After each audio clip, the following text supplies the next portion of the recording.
So Spider-Noir comes out today. So we're going to cover the first 4 issues of Spider-Man Noir, the original mini-series of Marvel Comics that gave us the origin and the backstory for his character. Now I will specify this was part of a larger storyline, for lack of a better word, that Marvel had, which was called Marvel Noir. And there were a whole lot of these. There was Luke Cage, there was Punisher, there was X-Men and more, and they all existed in this landscape that was basically during the Prohibition era. So it's a phenomenal story and a phenomenal line of comics. But what this does is this initially picks up with Ben Urich. And as most of you guys who are familiar with the Spider-Man mythos know, Ben Urich is a reporter for the Daily Bugle. And during the Prohibition era in this comic, he's very similar but different at the same time.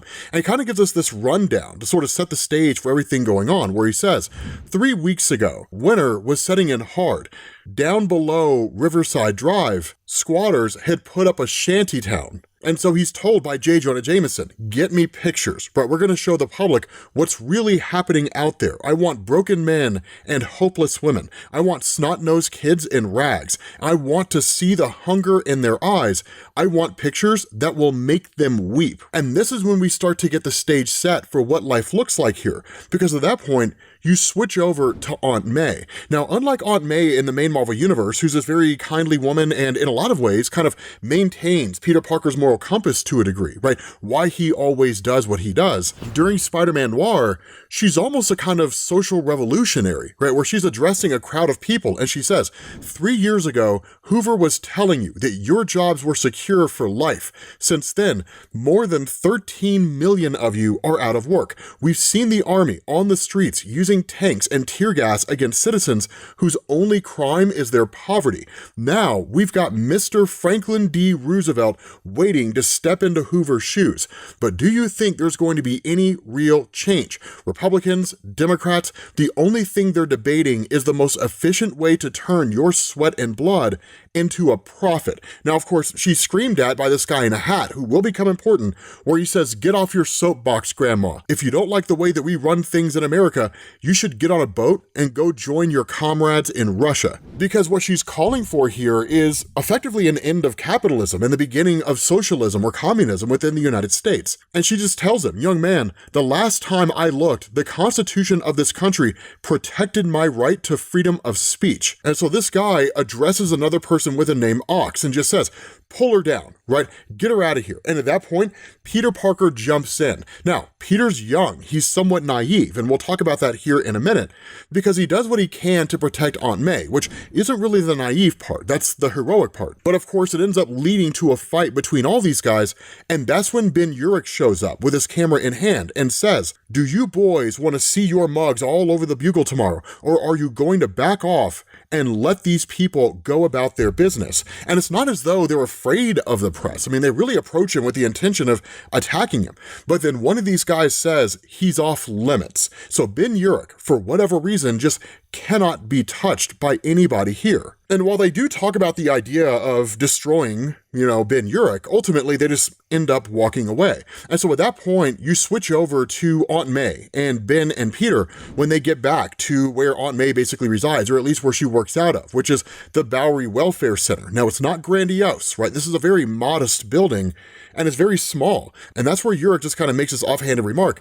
So this is the hotbed of the revolution, right? This small little welfare center. And that's where Aunt May actually makes a really good point here, right? We are what we say, a welfare center. We give the homeless a hot meal and a place to come in out of the cold. And he says, right, it seems a little too much socialism for some people. And at that point, Peter Parker chimes in and points over and says, do you see those screens? We put them up after my Uncle Ben was killed by the Goblin's mob. And of course, Ben just tells him, look, I'm sorry to hear about that. But at the end of the day, Aunt May kind of cuts in and says, Peter, we don't know that it was the Goblin's people that killed your Uncle Ben. There's no way to know for sure. And so this is what's really interesting about both Peter and Aunt May in all of this, because Aunt May, in running this welfare center, she's an actual activist. She's not a person, it's just saying someone needs to do something. And by someone, I mean somebody else. No. She's actually doing it, right? She's actually out there in the world impacting and making a meaningful change. So when Ben Urich shows up here and starts making smart aleck remarks,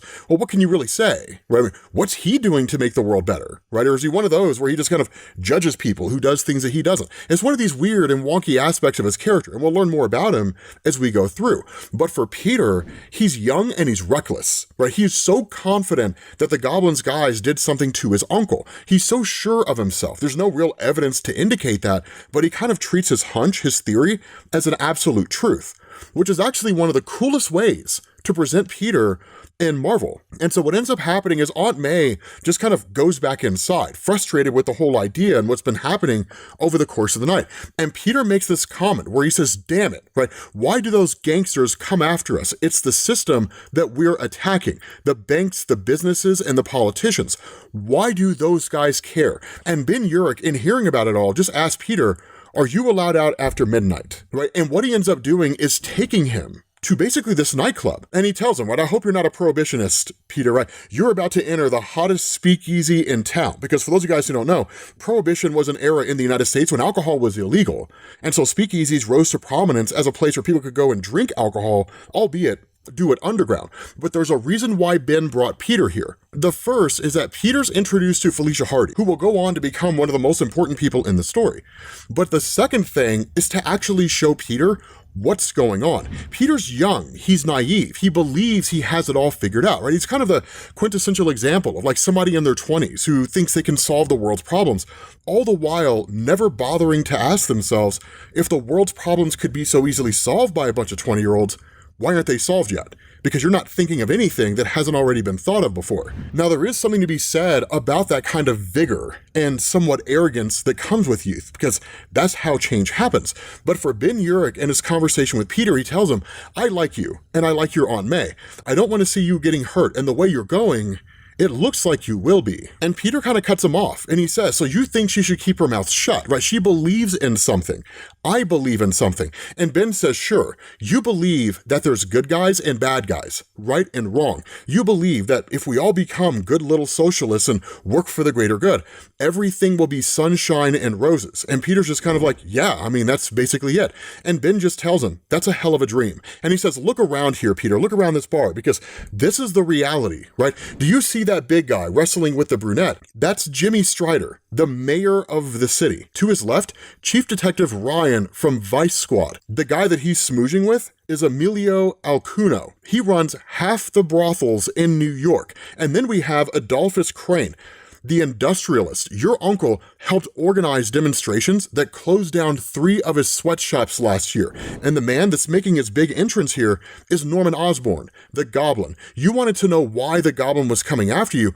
The Goblin doesn't personally give a damn about you or your aunt or anybody else. He's freelance. He works for the highest bidder. They use him because it wouldn't look good to have the police suppressing freedom of speech. And so Peter asked the question, are you saying the mayor hired the Goblin to kill my Uncle Ben? And that's where Ben just kind of breaks it down and says, Alcuno probably did the deal. Crane would have put up the fee. Ryan made sure the cops were looking the other way. And the mayor, he just sits back and takes a percentage. It's a tangled web, Peter. It's not as simple as there's bad guys there. Let's defeat the bad guys and the whole system gets fixed. No, right? Absolute power corrupts absolutely. And so when Peter asked the question, why do they call him the Goblin? The response of Ben is, no one really knows, right? Like, he's a man of many mysteries. He chose to trawl through every broken down circus and carnival freak show to put his gang together. The enforcers were all carnies. Craven was an animal trainer. The Vulture was a geek. Before the Goblin found him, he was living in a cage, biting the heads off chickens. You do not ever want to cross the Vulture. And that's where things get interesting here, because when the Goblin walks up to the table and addresses Ben Urich, number one, it seems as though they're aware of each other on a way that is more than casual. The second is that Peter, in his frustration, when Norman realizes who Peter is and talks to him about, hey man, I'm sorry what happened to your uncle, because Peter's so sure that the Goblin's guys are the ones who did it, he literally throws a drink at his face. Right now, of course, they're kicked out of the speakeasy because of it, because at this point, it's neutral territory, so much as it can be when you're talking about this kind of an environment.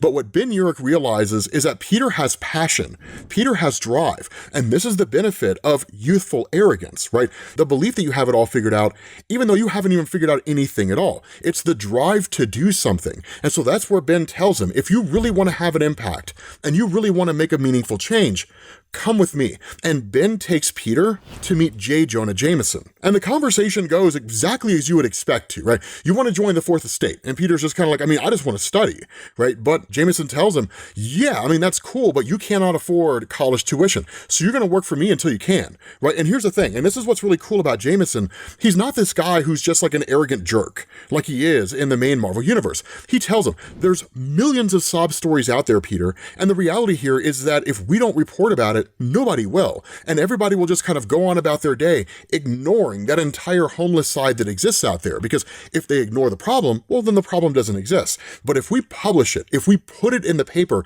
they have to see it. They cannot ignore it and they cannot reject it, as uncomfortable as it may be. And so even if they close the page and just choose to do nothing about that whole situation, it comes down to the same thing. It's them accepting the fact that they're making a conscious decision to say, I don't care. Now, it's also not that simple. And that's one of the things that Jameson also kind of hits at here when he says, a picture, my boy, can be worth 10,000 words. And I'm speaking as a man who built his entire career on words.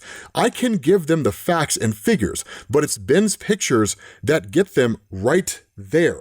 Because when a person is looking at that, there's also the part of them that asks the question, what can I do? Because it's not as simple as saying they just don't care, right, and walking away. If you're cynical, sure, but there are a lot of people out there that don't know what to do. And even if they did know what to do, they don't have the means to do it, right? And so ultimately they go about their day. But regardless of how you slice it, Peter joins Jameson, and it's pretty dope, right? That Ben Urich is the one taking all the pictures, and he says, I watched Peter as we went looking for the broken heart of the city. The anger I had already seen in him burned fiercer with every injustice he witnessed. I saw myself in him, the way that I was when I still had the idealism and the arrogance of youth, when I still believed I could change the world. One night, we had a tip-off from a cop, a suicide. The poor sap owed money to the Goblin. They threatened his family if he didn't pay up, so he took the only way out. He told his wife in his farewell letter that if he was dead, they'd leave her alone. He had it all wrong. His wife will inherit the debt. The Goblin always gets paid. And that's where Peter is starting to see the reality of the world he lives in, as opposed to the world he thinks he lives in. It's much darker than it was, and it's much more difficult to navigate than he thought it was. But what's crazy is he also starts to fill Ben Urich in on everything that had happened with the death of Uncle Ben, that he tells him, right? There were rope marks. They tied him up so he couldn't fight back when they beat him. And while he was still alive, they set wild dogs on him that tore him apart. And Ben just kind of thinks to himself, right? It was old news to me. I knew how he died. What I didn't know was that it was Peter who found his uncle's mutilated body. And he says, I thought that I had it bad, but I never went through half the pain and loss that's been thrown into that kid's life. The truth is, Peter has every reason to become bitter and twisted and cynical, every reason to give in and to let the corruption eat his soul. The truth is, some of us are strong and some of us are so terribly weak. And what he's talking about here is himself. Right? Ben Urich is describing himself. Peter is everything that he is no longer able to be. That now we end up learning that Ben Urich is an alcoholic. He's a drug addict. He's shooting up, right? This guy considers himself to be a very weak person, but he also says Peter was wrong about one thing. It was not dogs that tore Ben Parker to pieces. All those years in the freak show, being treated like an animal, something happened to Adrian Toombs somewhere along the line. The last of his humanity finally slipped away. Sometime, somehow, he developed the taste for human meat. And how do I know this? How do I know that Ben Parker's living body was cannibalized? Because God help me, I was there. Ben Urich watched it all go down, along with all the other members of the Goblin's family. Peter was right the entire time. Peter 100% nailed that the Goblin was behind it all. And so following that, right, we pick up with Ben and Peter responding to a fire that's broken out in an apartment. And Ben fills Peter in on what's actually going on here as opposed to what it looks like. He says, here's how it works, Peter. People don't have jobs. They don't have money for rent. So the rents are lowered and the slumlords pack in more tenants to make up the shortfall, but things keep on getting tougher. Every month, there are more rent arrears. The landlord business is failing, but they can't sell up because who wants a building crammed to the rafters with the dregs of humanity? On the other hand, if the louse trap should happen to burn down, the landlord walks away with a big fat paycheck from the insurance company.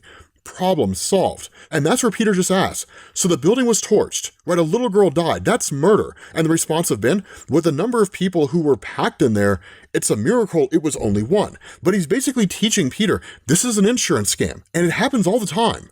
They do it all the time in the city of New York.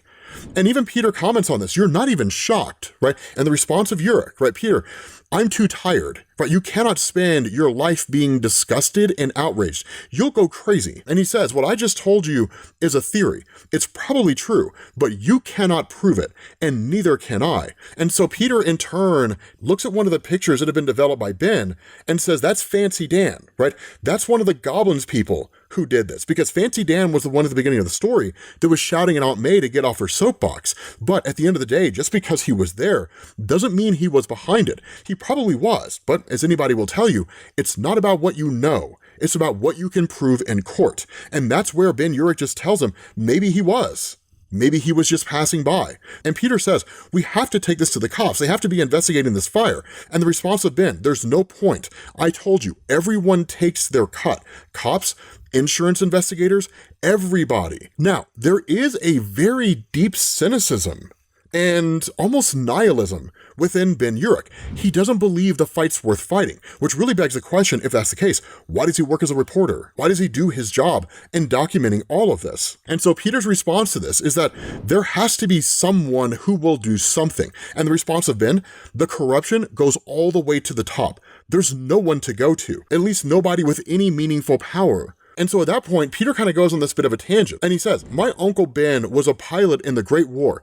Did you know that? He said there was no reason to be fighting, no great cause. It was a war for markets, the old colonial empires carving up the world, and they sent boys out to die by the millions to safeguard their profits. And so Ben's just kind of like, look, I mean, I don't see what any of this has to do with the Great War. And the response of Peter, he said, if those in power can't be trusted, it's the responsibility of the people to remove them. And Ben kind of talks to himself for a second and says, I should have bitten my tongue. Peter worships the memory of his uncle, and all I could do was mock his words. Because what Ben Urich says is, that's a nice speech, but while we're waiting for the revolution, maybe you could get these pictures over to the Daily Bugle, right? He just kind of dismisses him, right? It doesn't really take him all that seriously.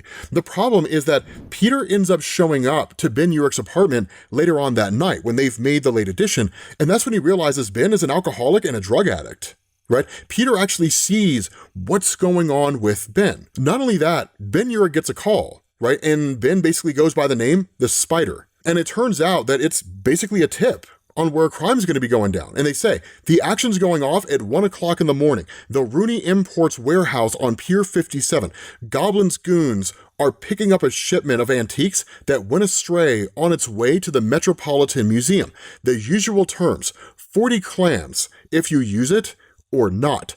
I gotta go. And it's almost a kind of Nightcrawler type thing if you ever saw that movie. He's given information about where these things are gonna be going down. He goes there, he gets pictures and everything, documents it, and then seemingly that information gets used. It's a great big huge circular event, right?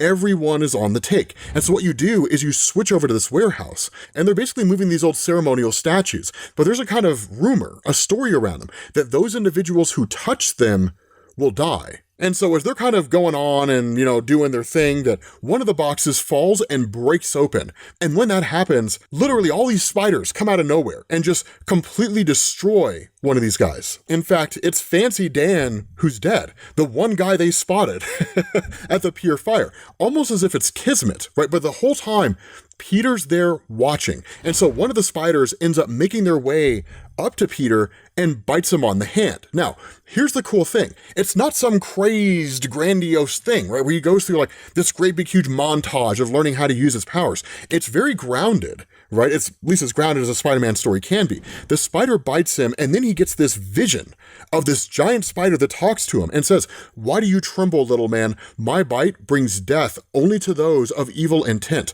I will bestow on you a greater torment, the curse of power." And so literally Peter's encased in a web. And then once he wakes up, he basically falls out of it. It's him basically learning that he has abilities. But notice this, it only happens over the span of like a splash page and then a handful of panels on another page. That's it. His spider sense does kick off momentarily as he's falling out of the cocoon and then climbs back up before he jumps off. But the fact is, right, like the demonstration of his abilities happens with a quickness because it's Spider-Man. You don't really need like some grandiose explanation of how he got his powers. And so what ends up happening is that after Peter's speech the other night, that Ben Urich was kind of thinking about it, and then he shows up to confront the Goblin. And in fact, he brings the picture of Fancy Dan standing outside the burning building. And the Goblin just says, "Fancy Dan doesn't work for me anymore." Right? Because Fancy Dan's dead. But that's when Urich tells him, "Look, man, I've got enough dirt to bury your entire freak show." And the response of Norman is calm, right? "This is true, and I'm a pragmatist, Urich, just like you. I will buy your snapshot this time. I know you have your needs, but you should take care not to push me too far. So here's 50 skins. It should keep you snowed up for Christmas. Now scram," because Ben Urich is on the take with Norman Osborn. And when he was saying everyone's on the take, he was talking about himself.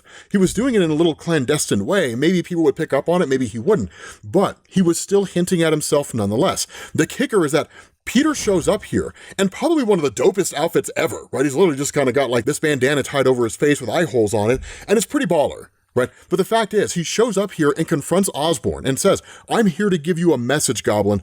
It all stops. The extortion, the drugs, the prostitution, the protection rackets, all of it ends." And when he goes to like web up one of the guys who tries to attack him, Norman Osborn calls him out, right? "Are you ready to do that?" And Peter hesitates, but then he looks over and he sees Ben Urich, and Ben just takes off running. And so Peter, being distracted, abandons the whole thing with Norman and goes directly after Ben. And he tells him, "How could you, right? How could you be doing this? How could you take his filthy money? You're a drunk and a junkie, and he bought you. He bought you just like a dog." And it's never really that simple. But from Peter's perspective, it is, again, the arrogance of youth. Half the facts with all of the self-assurance. And so that's where he just screams at Ben, "Don't ever talk to me again," and takes off running. Now, of course, it ends up having Norman Osborn's guys who come out and start firing at Peter. But the fact is, right, Norman Osborn just kind of stands there, looks at Ben and says, "Are you still here?" Right, and I'll tell you what, use your connections, find out who that lunatic in the mask is,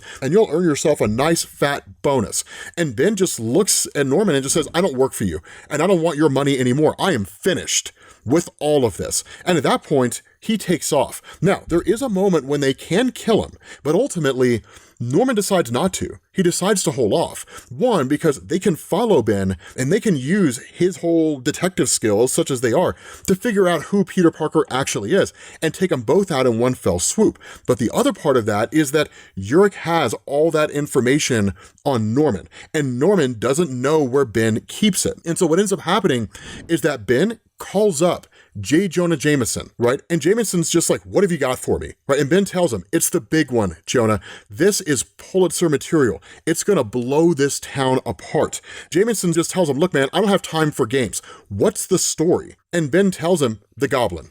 I'm giving you the Goblin." And the response of Jameson is, "Are you serious?" Because this would make his newspaper, right? I mean, this would send him into prime time. And so Ben just tells him, "I'm dead serious, right? I have it all right here. Names, dates, photographs. I can put him in the frame for a dozen murders and tie him to half the rackets in the state of New York." And so at that point, Jameson asks him, "Where are you?" Right? And Ben just says, "In my apartment," right? "I wanted to be sure that you'll be there when I bring this in." And so the response of Jameson, "Look, man, I'll come and find you, right? If this is the case, I will come to you because they know where I work and technically they know where you live, but we can work out something," right? And so in that moment, there's a knock on the door of Ben Urich. And when he goes to answer it, a gun gets pulled.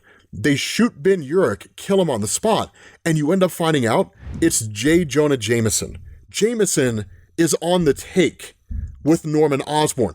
Everyone is on the take. That's the bonkers thing about this. Now, Peter has also developed his Spider-Man Noir suit, which you guys are all familiar with, but it looks fantastic. It looks absolutely amazing. And so at that point, Peter just kind of talks to himself, right? Okay, I was bitten by a spider. I dreamed some kind of mythical spider god gave me superhuman powers. Now I can shoot liquid silk out of my wrists, and there has to be a scientific explanation for this, right? Whatever this is, I'm going to use it. I'm going to use it to bring down the Goblin. And you're going to help me, Ben Urich, whether you like it or not, because I cannot do this by myself. And when he gets to Ben Urich's apartment, Ben's dead. Right? Not only that, once he calls it in, one of the crazy parts of the conversation is the cops ask the question. So the kid Parker, right, he finds the door open, his pal Urich is dead, the place has been ransacked. How are we going with this? Can we pin it on the kid? Can we frame him for being the one to do it? Right, now maybe they simply just mean, is there some way to tie the kid to it, right? Do we know whether or not he actually did it? But given the context of the story, I'm inclined to believe they were trying to find a way to frame Peter, right? But at the end of the day, one of the other detectives just says no, right? He's the one that called it in, the DA won't buy it, right? It just looks like an unsolved crime to me. And they kind of run over these scenarios. Well, I mean, honestly, Ben Urich was a drug addict, right? Maybe he had some kind of a deal go wrong with his drug dealer, or somebody broke in looking to take his stash. You never quite know how it happens with these sort of things, right? So open and shut case, Johnson. A drug addict got killed in the poor part of town. No more reason to look any further. That's it, right? That's all it is. But the crazy thing is that Jameson shows up to Norman Osborn and shows him whatever little documentation he could get from Ben Urich, and also just basically a front page of the paper. But Norman's pissed, right? He was like, this is the best that you can give me. He's been collecting everything on me for years, and this is all you could find, right? Some scraps of paper. No. I want the real deal. I want the actual information. I want all the information out there that he has that could bring me down and destroy me. The question that Norman asks after that is, who would Ben Urich trust? Who does Ben trust more than anyone? That's where you start. And so what ends up happening is that as Peter's making his way through, it looks like Lonnie Lincoln. It looks like Tombstone, the bodyguard that actually ends up stopping him. But honestly, it's not even that big of a deal if it is, because he doesn't play a meaningful role. The whole reason Peter's here is because he's being invited inside by Felicia Hardy. Now, one of the things that we did learn was that Felicia Hardy had a romantic relationship with Ben Urich in the past. We didn't really know how deep it went, but we knew there was a romantic relationship between the two, right? Ben basically said he asked her to marry him, and she shot him down. But the point is, right, once Peter gets inside and meets with Felicia, she says, Peter, I know what you thought of Ben. But he called me last night and told me that you knew about the drugs, that he was taking money from the Goblin. Ben was no saint. I know that better than most people, but he was a better man than you think he was. And he was very fond of you, Peter. And where Peter goes to speak and say, oh, I know, she cuts him off, right? She says, what you don't know is that he was going to risk everything to expose the Goblin and the rest of those scum. That's why he died. It was because of you, Peter. He died for you. Ben had no secrets from me. In this safe are his files on the Goblin, all his activities, his associates, names, dates, photographs. He told me if anything happened to him that you would know what to do with them. And so Peter asks, right, like, should I take them to the Daily Bugle? And Felicia's like, no, you do not take, that's the last place you should be taking them. You don't show them to Jonah. You don't show them to anyone. You use them. Ben said that you would know how. And so following that, you pick up in Queens, right, during the funeral of Ben Urich. Of course, J. Jonah Jameson's there, and he approaches Peter, right, because again, Peter has had some work with Jameson. And he's like, oh, it's a tragic loss, right? It must have been upsetting for you, right, finding him like that. And he says, you and Urich, right, you've been close these last few weeks. And Peter's just kind of like, I guess, right? And the response to Jameson, did he take you into his confidence at all? And that's where Peter's spider sense kicks off, right? It's just kind of a warning that there's something nefarious happening here. He says, there it is again, that weird tingling, like something's creeping up on me. There's something off about Jameson. He's scared of something. And so Jameson continues on, right? You see, he was working on an assignment, an undercover thing. Did he mention that to you, right? And Peter just says, no, right? He never said. He was a very private person. Now, Felicia's watching all of this, right? But Peter clearly doesn't trust Jameson. But it's the Godfather, right? When Tessio comes to Michael, at least I think it was Tessio, comes to Michael and tells him, hey, Bazzini wants to set up a meeting. He was told by Vito, the person who does that is the traitor. And that's why Michael had him killed. That's what's going on here, right? It's literally one of these things where Jameson's approaching him as a friend, pretending to be an ally, all the while you know that he's on the take, and Peter knows that something's off. Being warned by Felicia Hardy, she kind of gives him a nod, and he continues on. Now, what he says is that Felicia was right. I can't trust Jameson. I can't trust anybody. This is something that I have to do alone. And he says, but it all makes sense now. Getting bitten by that spider, what it did to me, there's a purpose to it. Every night I'm going to be out here, and every night I'll hit the goblin where it hurts. And that's exactly what he does. He starts taking all these pot shots at Norman Osborn's forces and all the easily accessible operations that in some instances are happening out in broad daylight. Now, Jameson is of course publishing all these instances of the Daily Bugle. The Spider Menace, right? Spider-Man's a menace. Who's this Spider Menace? Painting him out to be a monster and trying to turn the general public against him. But the point is that Norman's whole goal here in seeing this is, it's time to clean house. I'm tired of playing games. Anybody who's been associated with Ben Urich, anybody who knew Ben Urich, anybody who might know the person who knows the person that sold a candy bar to Ben Urich once, I want them in here. We're taking everybody out. Right, we're done, right? Today we settle all family business, so to speak. And so Peter, continuing on, basically ends up coming across the apartment of J. Jonah Jameson. And when he's in there, Jameson asks him, you come to kill me, right? It must be open season, because Jameson's basically been shot right through the chest. He's still kind of alive, but basically dying. And Peter asks, did the goblin do this to you? What did he have on you, Jameson? And Jameson just says, he's the master of disguise. You will not believe your eyes, and dies before he can finish anything else. And at that moment, the cops bust in. And Peter, of course, ends up escaping, but he realizes it has to have been some kind of a setup. Somebody must have told the cops that he was coming there. But then when he thinks about it, he realizes nobody knew I was coming. So it could simply just be one of these things where it was just, I happen to be in the wrong place at the wrong time, whatever. He's somewhat dismissive of it. The other thing he realizes is that when he got shot, that he doesn't actually feel the pain in any meaningful way. He says, I'd been shot and I didn't even feel it. That bullet could have gone through my head, right? And so once he starts to fix himself, he sits down looking at all these clues. I am missing something about Jameson. What did the goblin have to make the old goat sell out his principles? There has to be something in Urich's files, right? There's Adrian Toombs, there's Craven the Hunter, but that's when Peter starts to pick together all the pieces, and he comes up on something that we weren't aware of before. So he ends up going into the morgue, the dead body of J. Jonah Jameson. And as he starts to study it and analyze it, he realizes it's not Jameson. He says whoever performs the autopsy on this corpse is in for a big surprise, because as he was going through the dossier that contained the various henchmen, for lack of a better word, of the Goblin, he says, Dmitri, right, AKA Chameleon, Russian half-brother of Craven. He has the ability to mold his features in perfect imitation of any subject. The Goblin recruited all his inner circle from circuses and freak shows. Craven's half-brother had to be one of them. This must have been the Chameleon's greatest performance. The question is, what happened to the real J. Jonah Jameson? And it turns out that Osborn is holding Jameson, and has been for quite some time. Now, we're not really given an exact period of time that he's been holding Jameson here, but given the nature of Jameson, that he would never be on the take for someone like Norman Osborn, and the fact that Osborn had control of the Daily Bugle, that seemingly he's had control of him since before the story started, or at least shortly after the story began. But at the end of the day, it really makes no difference. The most important thing about all this is that Jameson's not dead, and Jameson wasn't actually on the take. So those of you guys who love J. Jonah Jameson and felt betrayed by the way the story was being written, rest easy, right? You can calm down. But the funny thing is they've also brought in Felicia Hardy. But the thing is, not only have they brought in Felicia Hardy, Norman Osborn sent his guys, specifically the Vulture, to go after Aunt May. And Peter Parker, in realizing this and in his anger,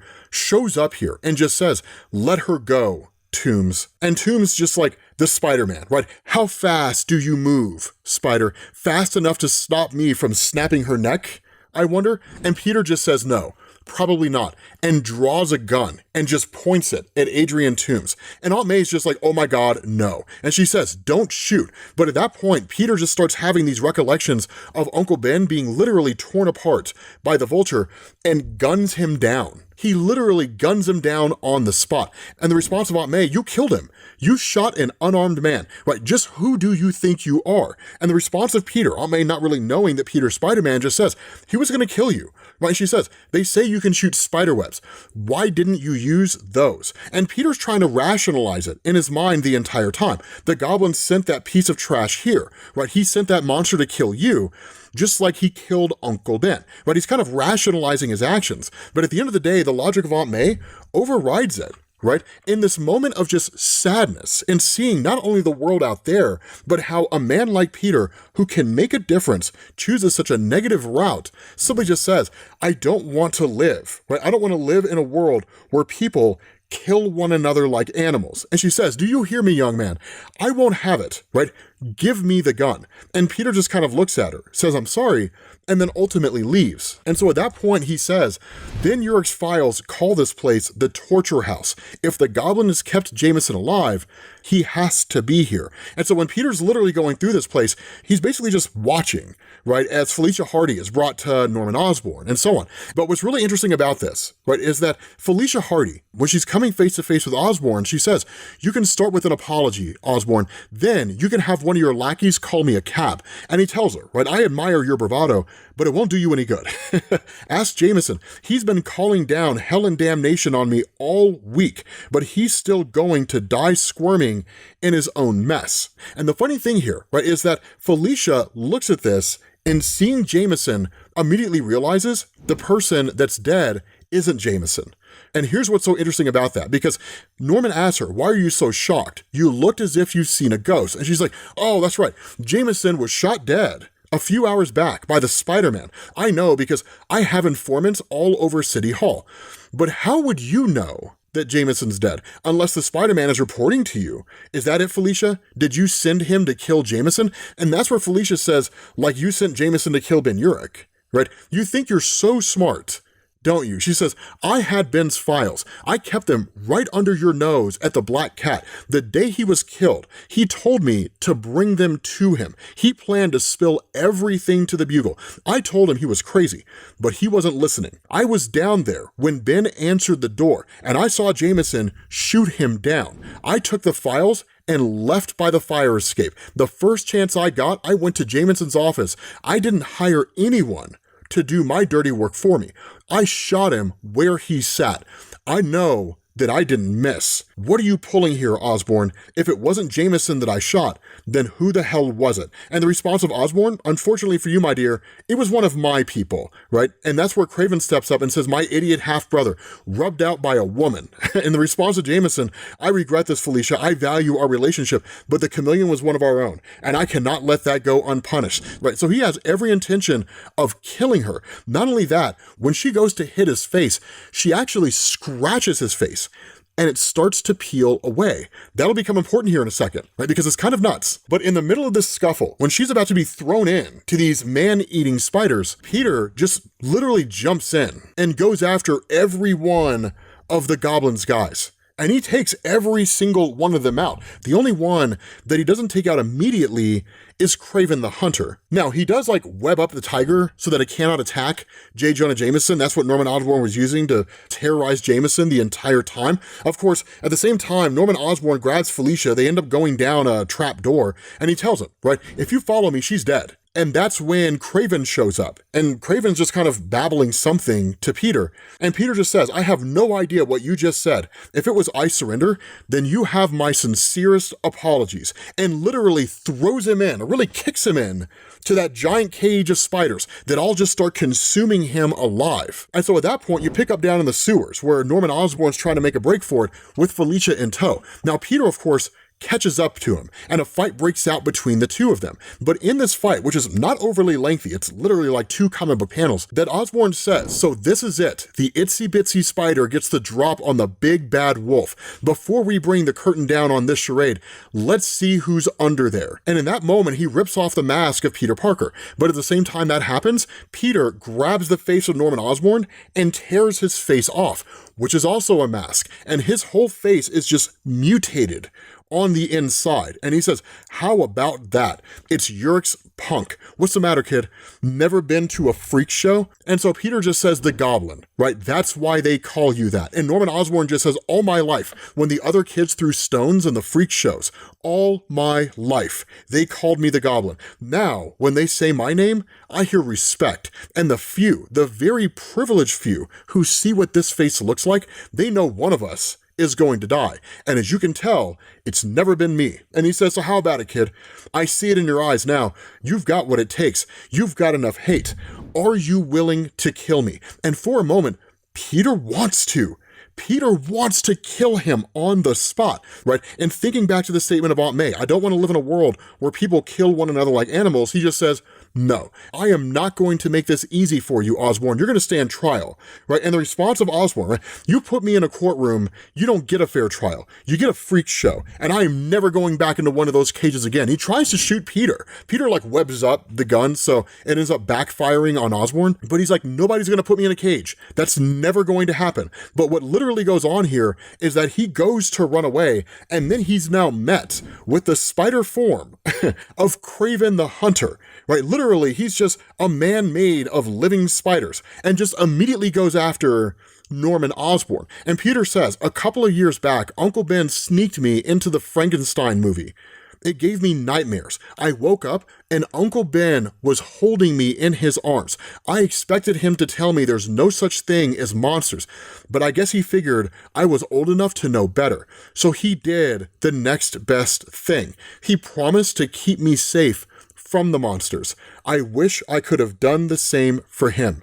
And so in the aftermath of all of this, 2 months later, it is an absolute nightmare. One of the biggest crackdowns in the state of New York. Political officials, police officers, the whole 9 yards. They're all literally brought in for charges on corruption at basically the highest levels. And where Peter does show up to meet with Felicia Hardy, it's for 2 things. The first one was to ask the question, the relationship you said you had with Ben Urich, did you leave him for Norman Osborn? And her response is, what happened between myself and Osborn, it's a long and complicated story, and honestly, it's none of your damn business. What other reason do you have to be here? She shuts him down with a quickness, and he says, I found something among Ben's papers, and I thought that you should have it. And it's an old picture of the 2 of them, right? It's a beautiful moment. And so at that point, he just says, the long, cold winter has finally ended. The Goblin and his cronies are dead or in custody. Roosevelt is in the White House, and J. Jonah Jameson is once more sounding the clarion call for liberty and equality from every newsstand in the city. It looks like nothing but good times ahead. Even so, Aunt May is still on her soapbox, still fighting for the rights of the common people. She knows that there are still plenty of bad guys out there. The monsters are always with us, but that's okay, because there will always be good guys too. And in the end, when all is said and done, good guys always win. With that being said, guys, we're gonna bring this video to an end. This is the first 4 issues. Right? Now, there is a whole second volume, and there's even more that comes after this. So let me know if you guys are interested in the rest. Thank you all for watching, and I will catch you all later. Peace.